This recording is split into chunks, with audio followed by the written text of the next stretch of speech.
Hi, I'm Dave Crigger. This tape will focus on two specific techniques, slapping and tapping. Slapping and tapping are two of today's most experimental techniques with bass guitar. Slapping versus tapping goes way back to the beginning of bass. As a matter of fact, a lot of players only played slapping technique their whole playing experience, just with their thumb, so-called, rather than with the fingers. Whereas tapping is more of an 80s, 90s type of specialty technique. It's something new, and it's something you should try to keep up with if you want to do it all. And what we'll do is I'll take some of the playing from the intro of the tape, we'll break this down into pieces, and I'll show you the methods and techniques that I use to create these parts. First, let's tune up. Here's an A.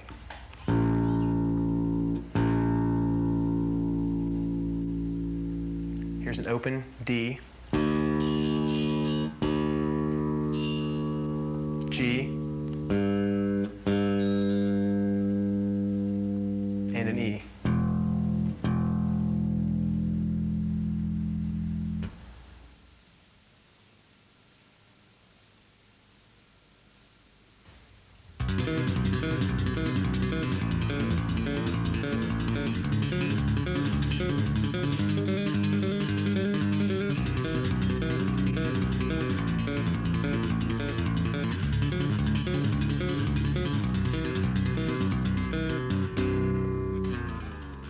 Now this is great. I call this bar chord tapping.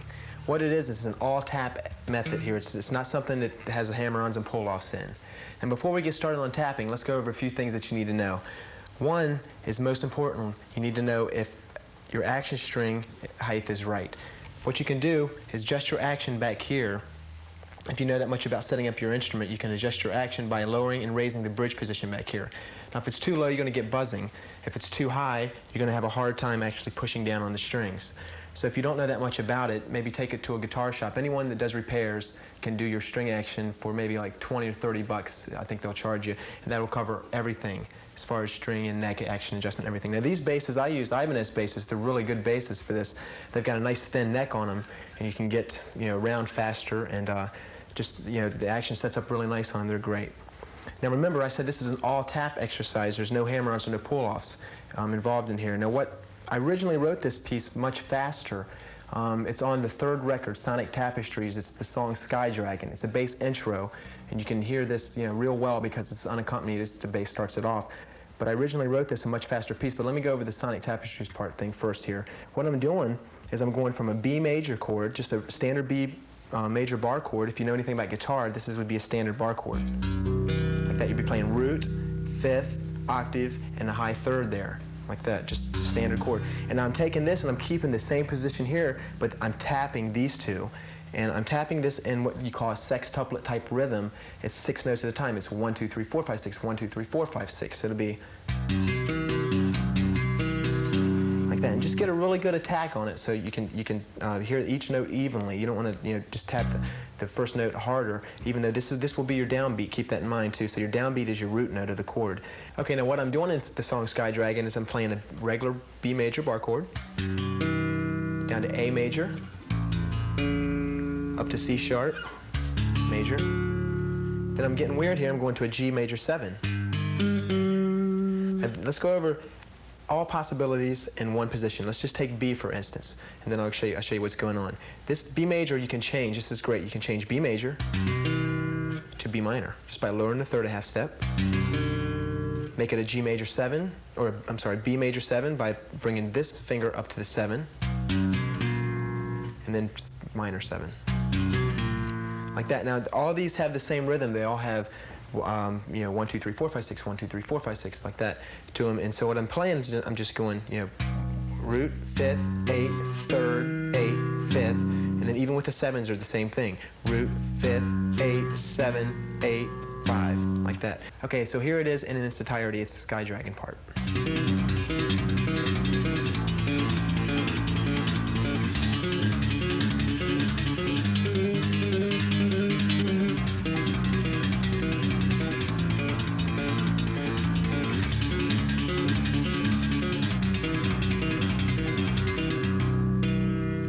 It's a great intro.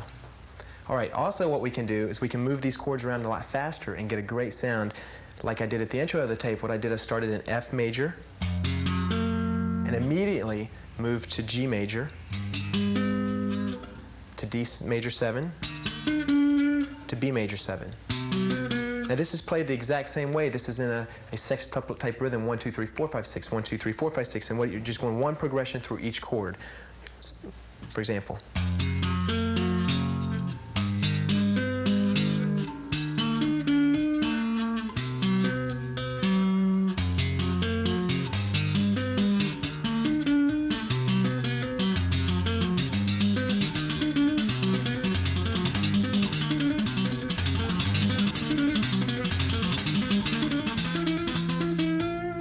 Ended on E major 7 there. All right, also something to consider is tonal factor. What I like to do, I like to use the bridge position pickup on some of this stuff that's faster because it's got a more punchy sound. It's kind of thin, but it cuts through better. For example, listen to the differences of tone here. As opposed to.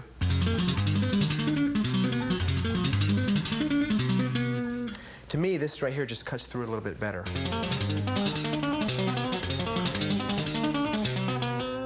Gives it a different sound, but it's all personal preference. Just mess around with it and see what you like. I hardly ever use the bridge, the neck position pickup on that. It's just a little bit muddy. I usually use the 2 pickups when we play live. For studio, I'll use the back position because you can bring it up in volume. And this particular bass, it cuts most of the volume out when I switch to the back.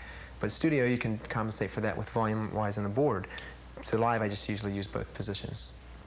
Okay, now this is really neat also. This is at the intro of the tape. This is this exact same technique, except it breaks up the chord differently. Now you'll find throughout this tape that these chords are broken up differently, but you're really playing pretty much close to the same thing. What I'm doing here is I'm playing, for instance, a G major arpeggio,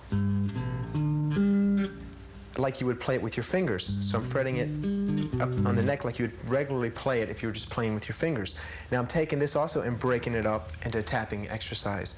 What I get here, I'm doing the same thing as if you were doing a G this way, but we're doing root, 5th, 8th, 3rd, 8, 5, like that. For example, let me make it easier for you. Let's go back to the B, all right? Here we have the B, this technique. Now all you want to do, it's real simple, just lower the 3rd an octave and you get like that. Now see, this gives it a different feel to it. It kind of bounces back and forth rather than this has a melodic rhythm to it that you can actually hear. And this kind of throws you off a bit. Like that, especially when you play it up high. For instance, I was going to do G first.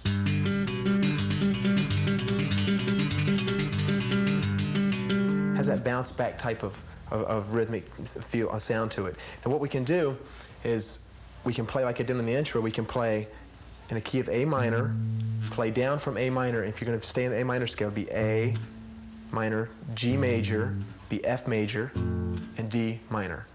I just did 4 notes of the minor scale, just going right up as if you know your theory there. Like that. And you use the same techniques all the way down, same technique.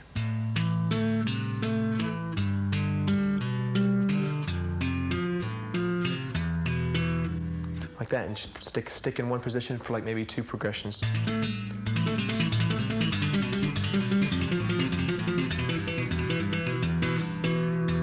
See, it's real similar to the other technique, but it sounds way different. I combined the 2 there, and you really couldn't tell the difference at first. Okay, here's another good example of using a tasteful all-tap method. What I'm doing here is I'm playing just standard power chord rather than using a 3rd. It's just root, 5th, and 8th. Okay, check this out.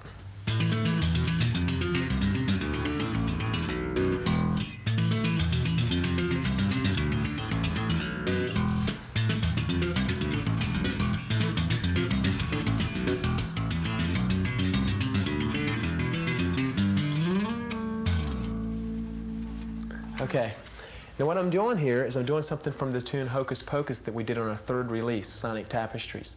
This is, there was a lot of room in that song to do things. It didn't have a bass line like that, and it actually had yodeling in it where you could yodel and stuff. But what I did is I copied the yodel with this type of technique. And like I said, it's simpler in what we've been doing. It's more simple.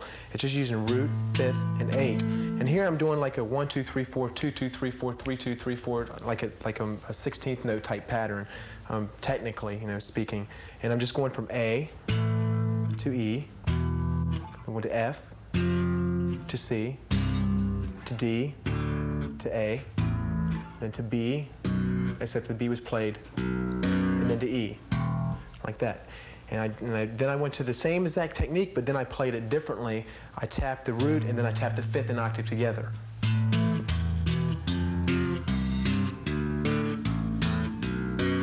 Like that, and that's much faster to keep up with the same time signature. Just, practice that, and you're going to get your aim down there. I still have problems with it sometimes, especially live when you got a lot of people out there, just getting the right fret there. But then the third part of that was really neat. What I did is I just played a standard minor scale, just A minor. Like that, and I tapped the root, the fifth, and the eighth of the first position. Then I went to the second position of the minor scale, third, fourth. But I tapped it with 1, 2, 3, 4, 2, 2, 3, 4, for example.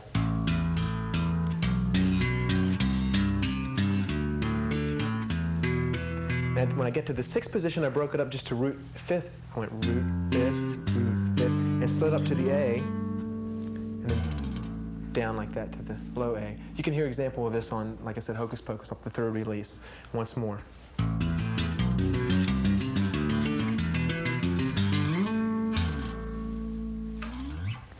Okay, this is one of my favorite techniques. This is combining the thumb with the tapping. It's the same type of thing, except here we're not breaking up the chord, we're breaking up the scale, and we're playing chords underneath the scale. What I do here is I'm playing in the key of E minor. So I'm tapping the E in octave, and then I'm tapping the second note, but I'm not using the actual second, I'm using the fifth and the octave of the second. And then when you move to the third position, I move to the fifth and octave of the third. So I'm getting a chord type of sound there, and it's still under the E. We're all in the E key V. And I'm using my thumb, hitting the E.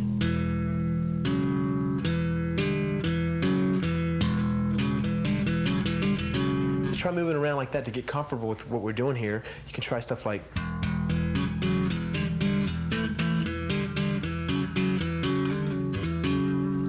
just little stuff like that. Now, just make sure you stay within the scale if you want it to sound kind of bluesy, like type of minorish thing. It would be root, second, third, and fourth. I never go higher than a fourth.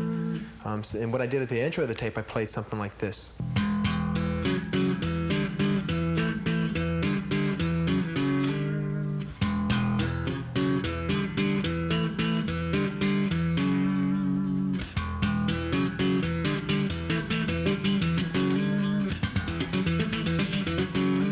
You can mess with this in all keys too. For instance, go to D and just mess with the same thing. Back to E.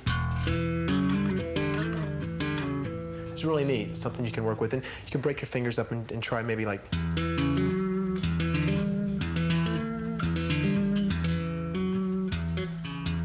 Like that. It's pretty neat. It's a neat technique. Now, you can also, what I did at the intro, do the same type of double stop thing here. I just went from E and I played a minor third. And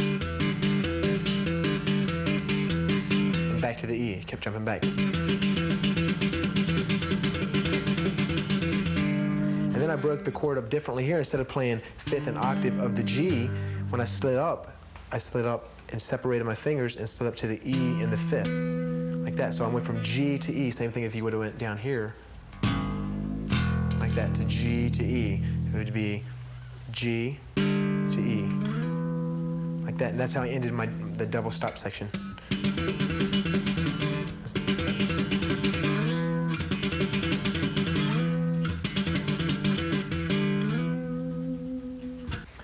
Okay, now this next lick is really neat. This is something that combines hammer-ons and pull-offs with the tap method. And this is more like a guitar technique, except it's not completely hammer-ons and pull-offs. This adds a little bit of tapping in there. What I'm doing, you can do this in any key.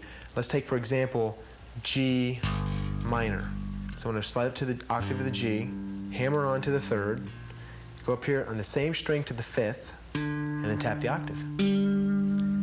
Now, first let's just eliminate the third. Let's just make it G. So it's G type of power chordish. And pull off to the G like that. Now, if you want to play a G minor, for example, you can slide up to the second, to the third,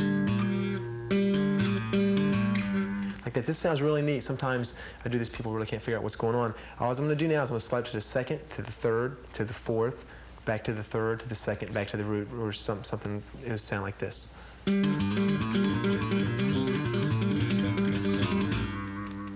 Like that. Now that's something that you can work with and try to stick in tunes as licks maybe or something. You really can't make a melody out of something like that.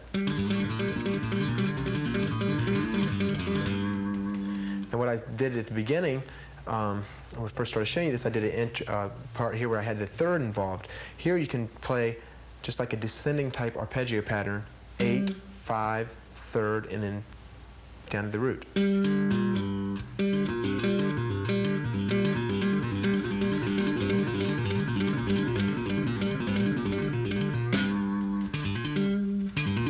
Sounds really neat. Now you can move this around too. You don't have to stay in G, for example. You can do something really neat. You can move it to D, maybe an open key, and you can go up to the 5th and octave here, like that, and you can move this hand around. That way it leaves you with an open string there.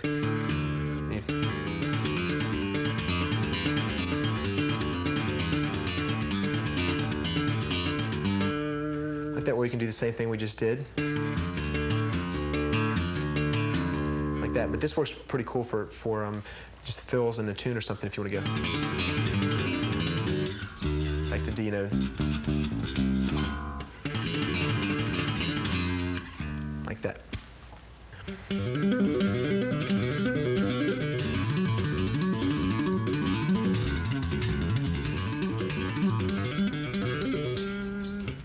Okay, this is really neat. What this does is spells the chord out all on one string and lets you play stuff at like super speed. What I do here is I start with the open G, go to the major third, to the 5th, and then to the octave. It gives you a full chord there. And then I reach up for a higher third, and then back down. Now, a good example of this can be heard on the second record, Shake. It's in the tune My Time to Live. It's a bass solo part. What we do, I just do it real quick there. I do it a couple of times and I just continue on my solo. But I did use that. And here's what it sounds like a little faster.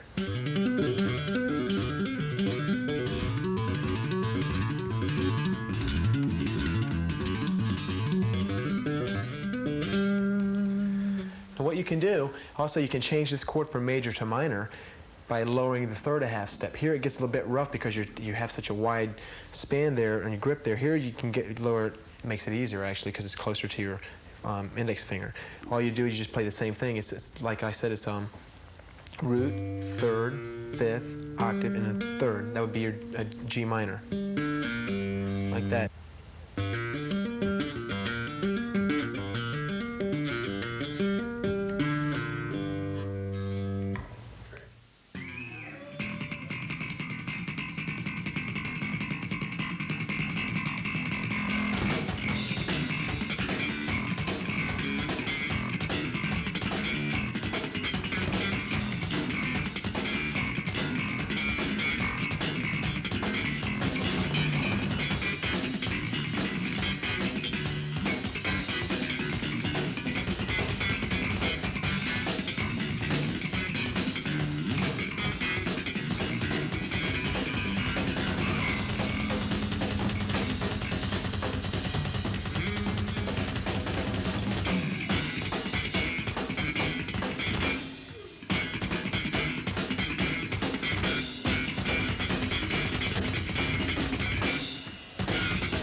and Crigger, Corey Howland, give it up.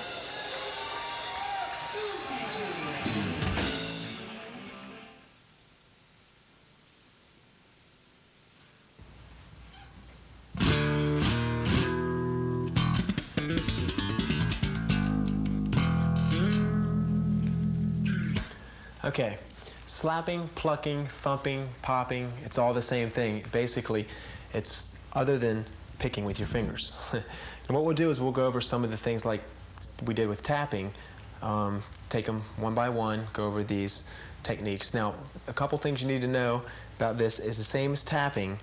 Your bass needs to be set up correctly for this. Now, what you can do is make sure your action is not too low versus tapping.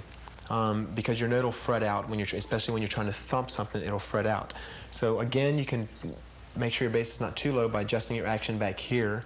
And the only other thing would be make sure you have a nice set of bright strings, because for popping and thumping, something that needs to cut through, have a really sharp attack. Some players use flat wounds, but not usually for slapping and plucking. Now on these strings, I use SIT strings. These are great strings for that. They last a long time and they're real bright.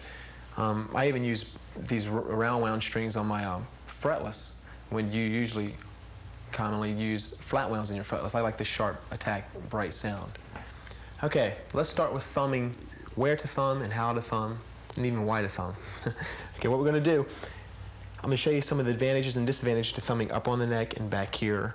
Again, as far as tone, it's a personal preference. I definitely use both pickups for this bridge position and neck position for your tone-wise for thumping, because it's a much fuller tone. This will be too thin on your back position. Now, I usually thumb right on the neck, right behind it, like that. A lot of players thumb some players thumb down here, up on the frets, and just all over the place up here. But I like to thumb right at the end of the neck there for certain things. Now, I vary too, also myself. Thumbing, just make sure you get a nice sharp attack on the bass there. Almost pretend like it's hot, and it's something you don't want to touch too long. You know, when you're feeling something hot, you pretty much slap it. I used to teach all my students to slap on the wood so you can hear the attack on the wood, like that. And then try it on the string. You know, the only problem you're going to have if you don't already do this is, just from years of teaching, you're going to push down too long and try to let off, and you're not going to get any sound. So just remember, it's real quick like. Same if you were to take this. Most students pick it up faster like this, if you do it with your fingers first. And then try it with your thumb. And like I said, as far as where to slap, I hardly ever slap in the middle position here. That's just a little bit sloppy. Now, however, I do slap in the bridge position quite a bit. It depends on what kind of tone you want. If you keep up with you know, the rock and roll and stuff and the modern type of music, we have a couple tunes that I do back here. It's like, because it's a real tight feel in there and you get a real punchy sound. But for when you're doing stuff like I do, slap and plucking at the same time, you need to kind of stay in this area. It feels more comfortable, and you get more of a sharp attack also. Just work with it and see what you like. Okay, the only other thing is plucking here. We need to go over to get you started. Plucking can be done anywhere also, except it's better right here. Plucking back here, the string gets a little tight. You don't get as much, you know, of the popping noise. Up here, you want to try to pop hard at it, you know, for open strings, for example. Like that. You know, I pluck with both fingers, actually, when I pluck. Usually I just use one for something simple, but I pluck with both when I'm doing something really quick. Now, try something, for example, like an octave pluck, maybe just an E to the octave, okay? So you're going to get thumb and then pluck. And you just want to get a real hard attack there, like when you pluck it. Okay, so it'd be thumb. Okay, before we get started in actual exercise, if you're going to have problems thumping, try thumping in between the strings too. This requires a lot of technical skill. What you can do is just try thumping open notes. Try maybe the A. And what I like to do is to show you how to mute the other strings around the A. For instance, when you're on the A, you want to maybe bring your thumb up over the neck. When you go to the D, maybe bring it up like this.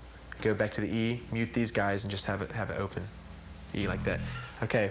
For instance, let's go to the A. So you're going to get this mute position right behind the neck like we went over. Just try to go in between the strings. Then go to A, E, back to A, to D, And this is going to allow you, like I said, for this muting process up here, this is going to allow you to actually hit anywhere, all the strings, and get the string that you want. Because you're muting it, and if you don't hit the right string, you're not going to get unwanted noise. You just won't get the note that you want. Okay, now let's try these two techniques in maybe an E minor lick.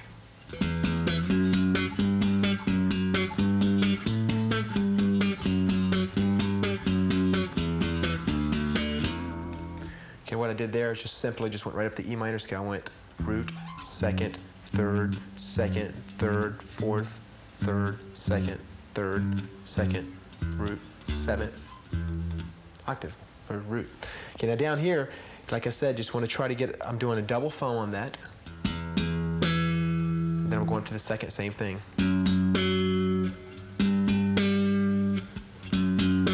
Like that. That'll get you real familiar. We'll do some more licks with this later, really fast type of stuff with this later. This is just going to get you familiar with what's going on as far as thumping and plucking.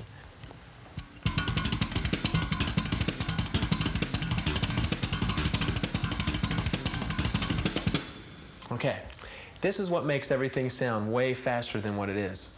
This is percussive sounds. They come with the left hand and they come with the right hand. And what you do is you combine these in with the regular rhythms, and then you have bingo, fastest slap. Okay, what we can do, let's take the lick, the previous lick, the E minor, and let's move the same places, except let's not go root like that.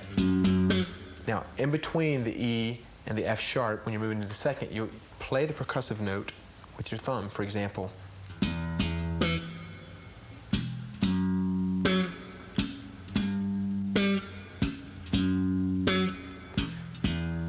Now how I'm doing that is I'm moving. When I move to the second note, it gives me time to play a percussive note. I just mute it with my index finger as I'm moving.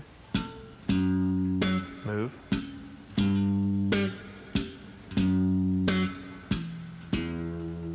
Like that, for example.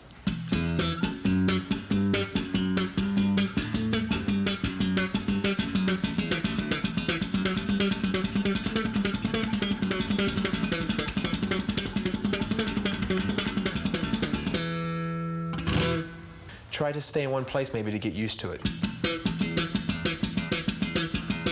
And also on the pluck, what you can try to do is mute it by, make it sound real percussive. Let go of it when you pluck it. Let go of it immediately, like that. Gives you a nice percussive sound. So really what we're doing is percussive, and then thumb, and then pluck.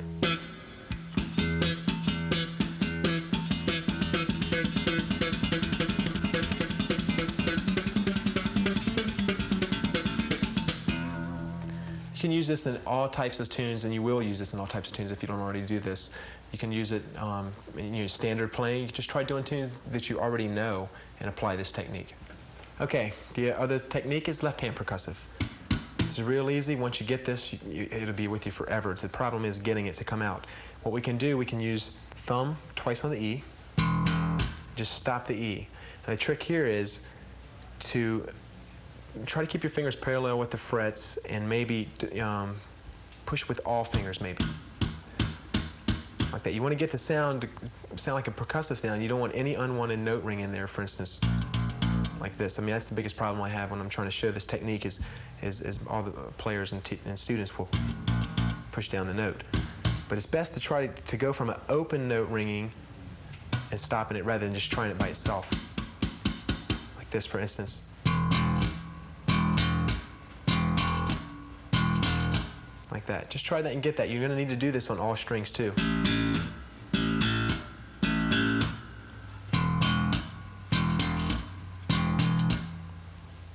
Okay, let's combine both techniques now. Let's combine left hand and right hand percussive sounds.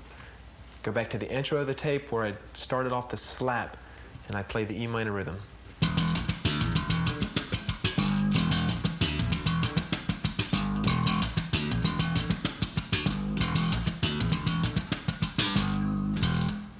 That's real easy once you get the hang of it. What you can do, I can walk you through this real slow. Okay, here we go with the thumb twice, the left hand, stop it. You have to get the percussive sound here to make this sound right.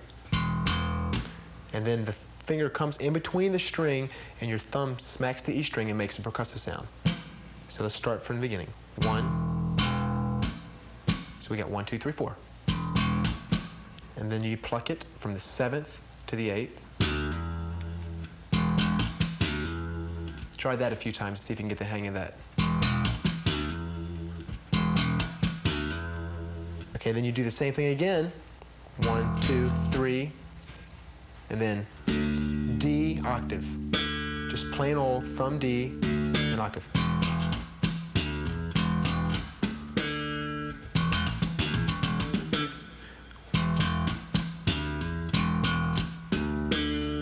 Okay, that's the first half of the lick.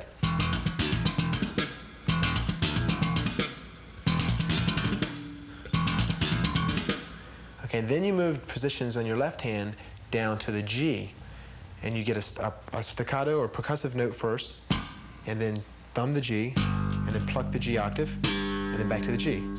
So it's just, and then put the two together.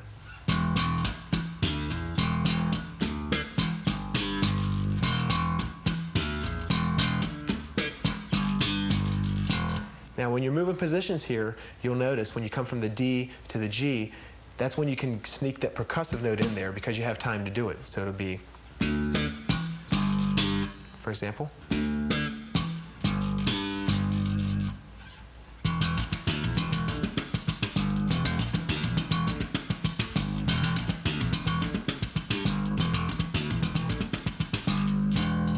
Okay, here when we get down to the G, I don't always have to pluck the notes. For example, like, you can make some of this real percussive sounding, like, so I did that. I didn't really let the G note ring out the octave. That gives it more of a feel type, almost like a drummer sitting in there with you.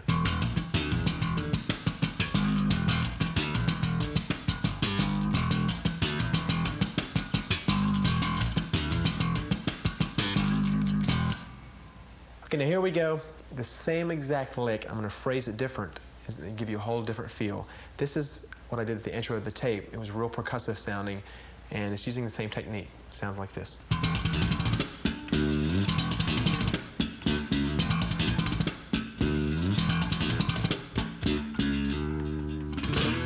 Okay, that's really neat. I'm doing the same thing, guys, except I'm just going like that, and it's phrased differently. It's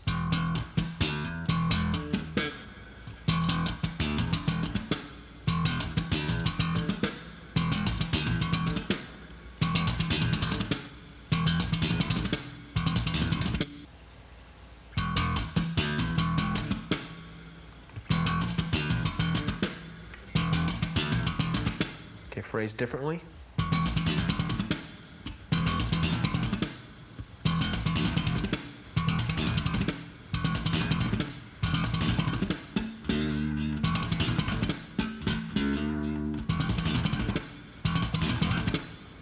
Okay, this is my favorite one as far as slap goes.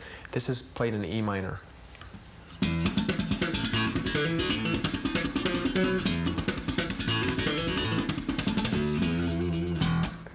And what we've done here is we've added open string hammer-ons.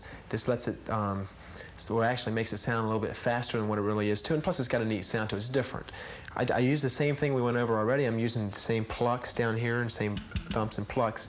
And let me show you how that starts out. It goes, same thing we've already previously done.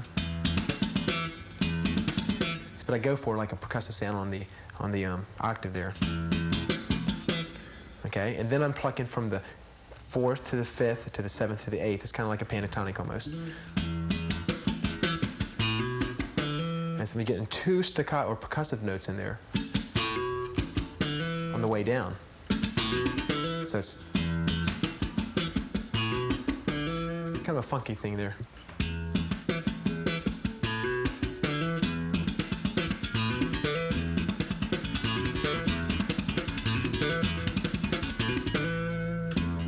You can try it like that.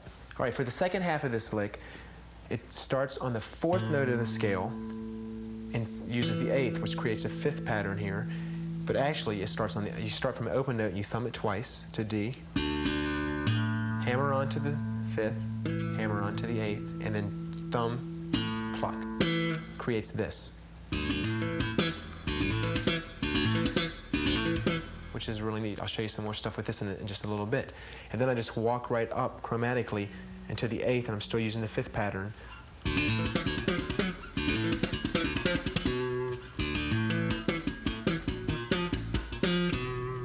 So I start from the beginning of the lick.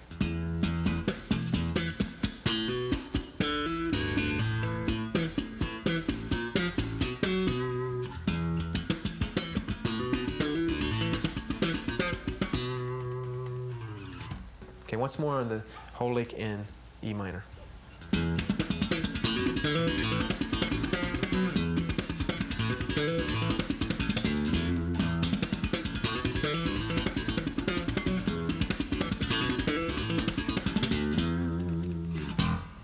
Okay, more about the hammer-on, open string hammer-on. I also use this in some of the new tunes that's going to be on the next record. And I use it with octaves also. This is great. For instance, this will be an F sharp, and I'm coming in with 2 open A's, and then hammer on to the F sharp and the octave. And then same thing as the fifths. Down to the fifth of the F sharp. Fourth, I'm sorry.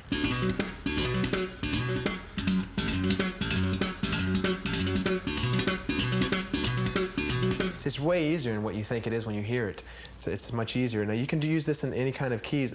For instance, I just use the open note. The open note doesn't necessarily mean you're playing out of key, even though you play, for instance, in the key of F sharp. If I wanted to go to F sharp minor and go down to the E and then down to the D, I would still play the open note. Just because the A is not in every chord of F sharp, E, and D, it doesn't matter because it's real quick. It's almost a percussive sound anyway. That. Now technically, I like it better using fifths because fifths are closer together and you can get more push on there. You just gotta make sure you just strike the string really hard when you do this. For instance, if I'm gonna go down from B to A to G, back up to B.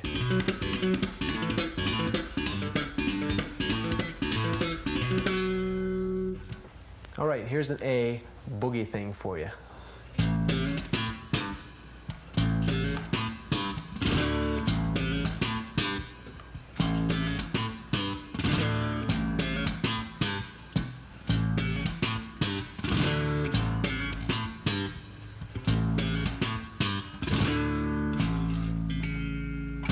Okay, this is really neat. What I'm doing here is I'm going back and forth from the root to the minor third, and I'm hammering to the major third, to the eighth, and then to the seventh. Gives that dominant type of sound there.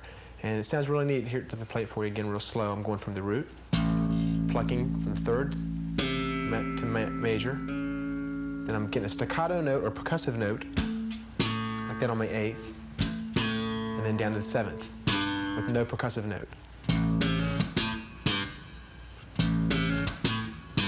Now this part's really neat. What I do, I like to fan out these sweeps here with my fingernails. It gives a really neat sound. I just go to the fourth there and get that tone. I use a whole bar chord or power chord here.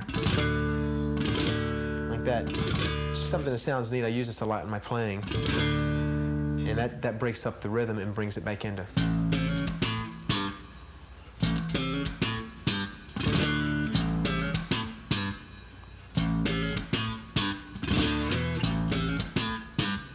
Like that. Now also what you can do, just change that feel around a little bit. Maybe you can get something without going to make a dominant sound, maybe from minor third to octave to seventh, for example.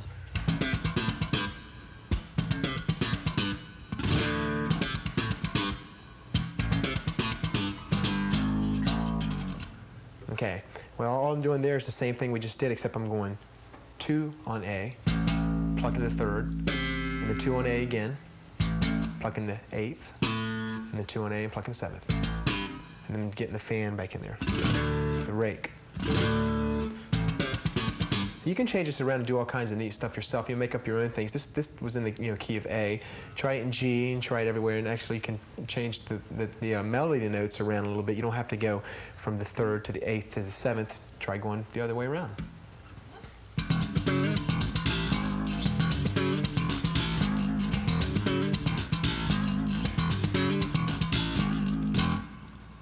All right, this looks great. This is using a chord here, which simulates if you were sliding up from F sharp to G, but I'm not actually using the whole power chord. I'm just using the 5th and the 8th of it, and I'm plucking and sliding up. It gives me back to E, which is a real minor type feel there.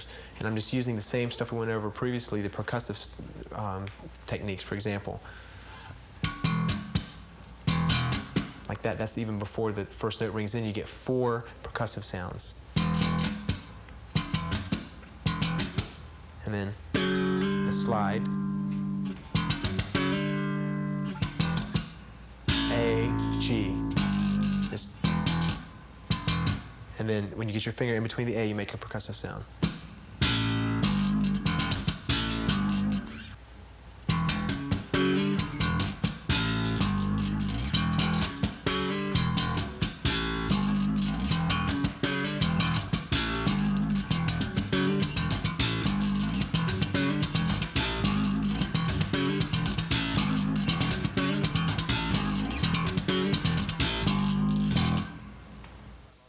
Okay, that's about all the time we've got.